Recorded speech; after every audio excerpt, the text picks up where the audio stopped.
Hello everybody and welcome back to another video. Today I'm going to be doing the final day of Trump week. We are 7 out of 7. You have made it. Today I will be doing a prediction between Donald Trump and Alexandria Ocasio-Cortez. She actually was just in the news recently after, she had a segment, or Tucker Carlson did a segment on her. But yeah, she's definitely a very well-known figure across the country. And if the Democrat Party continues to trend in more of a leftward direction, she definitely could have a spot at becoming the nominee. Trump, of course, without, me thinking about it too much, I would say that he has very high likelihoods of becoming the nominee in 2024. Before I begin this video, please make sure to go ahead and subscribe to the YouTube channel. We are at 437 subscribers, so we are 13 subscribers away from 450. And then 63 subscribers away from 500. So major milestones are coming up. If you haven't subscribed, please go ahead and subscribe to the YouTube channel. With that, let's get right into our safe AOC states. AOC would win the West Coast all by safe margins. She's popular there. And she'd win a lot of the Northeast by safe margins.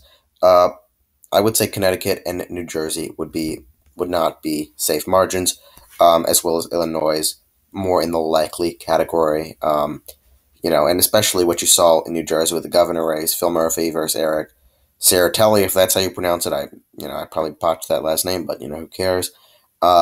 Making that race very close, only a 3-point margin. In New Jersey is more of a Democrat state than Connecticut, I guess some metrics you could judge it by. But yeah, I think that this could narrow up to the likely margin with AOC on the ballot, and maybe certain suburban women not coming out and voting for her. And I think that similar things could happen in Virginia, although I don't think Donald Trump has that suburban appeal at all. The only reason I had him beating Hillary was just because Hillary was just so off-putting to so many people across the country. That's all for the safe Trump states. Likely AOC is Illinois, Connecticut, New Jersey, Colorado would all be likely AOC states. Even Colorado, I see going to AOC 6 to 7 points. It has trended very quickly in the leftward direction. I think she would do well there and win that state there. I see Donald Trump winning the state of Iowa by a likely margin, Ohio by a likely margin, Maine 2nd Congressional District by a likely margin. He's popular among that working class and in the rural areas in the Midwest, Iowa, Ohio.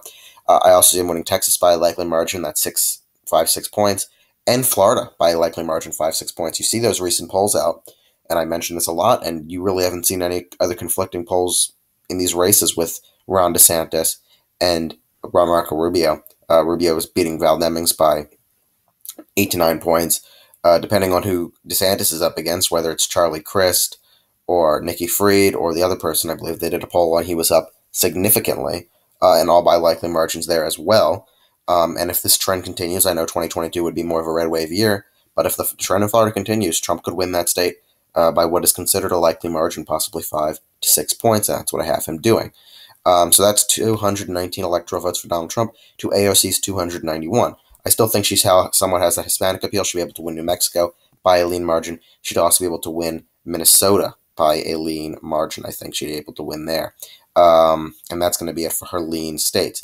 I think that Donald Trump would be able to win the state of North Carolina and Georgia by lean margins. I also think he'd be able to win the state of Wisconsin and Pennsylvania by a lean margin, and the state of New Hampshire by a lean margin.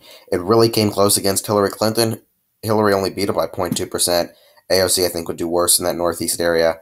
New Hampshire is very different from Vermont. It's much more of a toss-up state, and with the certain communities just not backing AOC, that's more of the Pete Buttigieg type of Democrat, and I don't really think they would come out for AOC in the numbers that they would for somebody even like Joe Biden or Hillary Clinton. So there we go. 284 in this scenario. Donald Trump is elected president of the United States. But let's continue. I think AOC would be able to tilt Maine's at-large. Okay, accidentally clicked that. Would be able to tilt Maine's at-large district. I also forgot Trump would be able to win Nebraska second by a lean margin. AOC would be able to tilt Maine's at-large district. I think that Donald Trump would be able to tilt the state of Michigan in his favor and the state of Arizona in his favor, getting to 311. But I think that AOC will be able to tilt the state of Nevada in her favor, still getting a little bit more of that Hispanic support and holding on to Nevada there.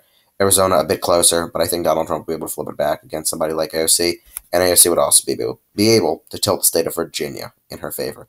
So, not as bad as Hillary Clinton's election by far. I think that AOC would do much better because I think that Hillary Clinton she's just kind of run her course. People are not going to come out and vote for her. I just don't think that that's going to happen.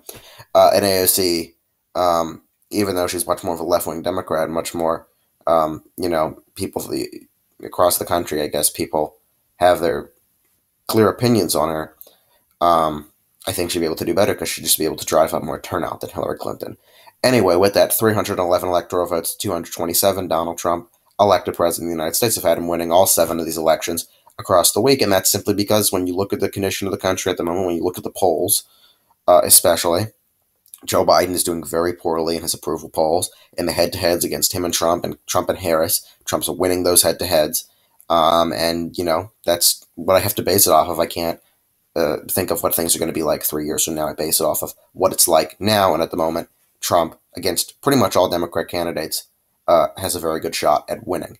Anyway, thank you guys so much for watching this video. Please make sure to go ahead and subscribe to the YouTube channel and stay tuned for more awesome videos. Next week, we have Biden week. So that will be 7 days of Biden predictions. You got a lot of interesting things coming up, and a lot of cool matchups coming up. You got Biden versus Ted Cruz, Biden versus Ron DeSantis, Biden versus Josh Hawley, Biden versus Rand Paul, Biden versus Candace Owens. There's going to be a lot of cool matchups next week, so make sure to stay tuned for what I have coming for you then. Anyway, once more, reiterating, thanks for watching the video. Make sure to subscribe to the channel, and have a great day.